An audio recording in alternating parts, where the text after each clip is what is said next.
మనిషి జీవితంలో ఒత్తిడి ఎందుకు వస్తుంది? మనస్సు ఎందుకు ప్రశాంతంగా ఉండదు?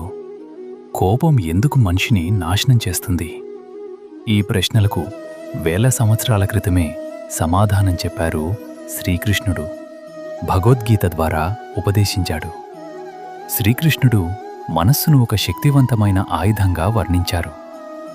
ఎవరైతే తమ మనస్సును జయించారో వారికి మనస్సు మిత్రుడు, కానీ అదుపు చేయలేని వారికి అదే శత్రువు.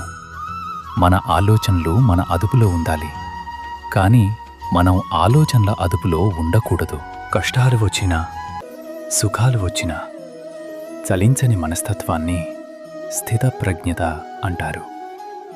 విజయంలో పొంగిపోవడం, అపజయంలో కుంగిపోవడం బలహీన మనస్తత్వానికి గుర్తు. సముద్రంలో ఎన్నో నదులు కలిసినా అది ప్రశాంతంగానే ఉంటుంది. అలాగే మనిషి కూడా పరిస్థితులకు లోను కాకుండా ఉండాలి. మానసిక ఒత్తిడికి ప్రధాన కారణం ఫలితం ఏమవుతుంది అనే ఆందోళన. కాబట్టి కృష్ణుడు చెప్పారు, నీ పని నువ్వు చేయి, ఫలితం గురించి ఆలోచించకు.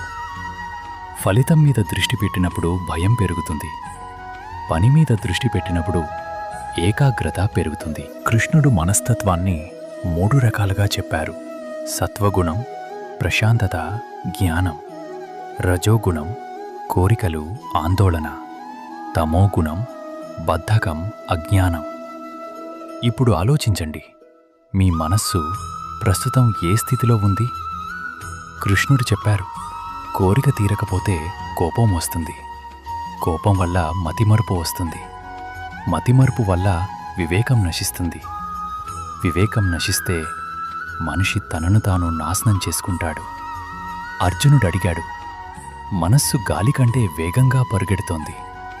అప్పుడు కృష్ణుడు 2 మార్గాలు చెప్పారు: అభ్యాసం, మనస్సును తిరిగి దారిలోకి తీసుకురావడం; వైరాగ్యం, అనవసర విషయాలపై ఆసక్తి తగ్గించడం. కృష్ణ పరమాత్మ ప్రకారం మనస్సు ఒక ప్రవాహం లాంటిది. దానికి క్రమశిక్షణ ఉంటే జీవితం నిర్మిస్తుంది, లేకపోతే వరదలా ముంచేస్తుంది. జీవితాన్ని మార్చేది పరిస్థితులు కాదు, మన మనస్తత్వం. మీ మనస్సు ఇప్పుడు రజోగుణంలో ఉందా లేదా సత్వగుణంలో ఉందా? కామెంట్లో చెప్పండి. నమస్కారం. మీ మనస్సును మీరు నియంత్రిస్తే మీ జీవితం మారిపోతుంది. ఇలాంటి ఆధ్యాత్మికం, మోటివేషన్ వీడియోల కోసం పలికా డివైన్ ఛానల్ను తప్పకుండా సబ్స్క్రైబ్ చేయండి. మీ ఒక్క సబ్స్క్రైబ్ మాకు మరిన్ని మంచి వీడియోలు చేయడానికి ప్రేరణ. లైక్, షేర్, కమెంట్ చేయడం మర్చిపోవద్దు. జై శ్రీకృష్ణ.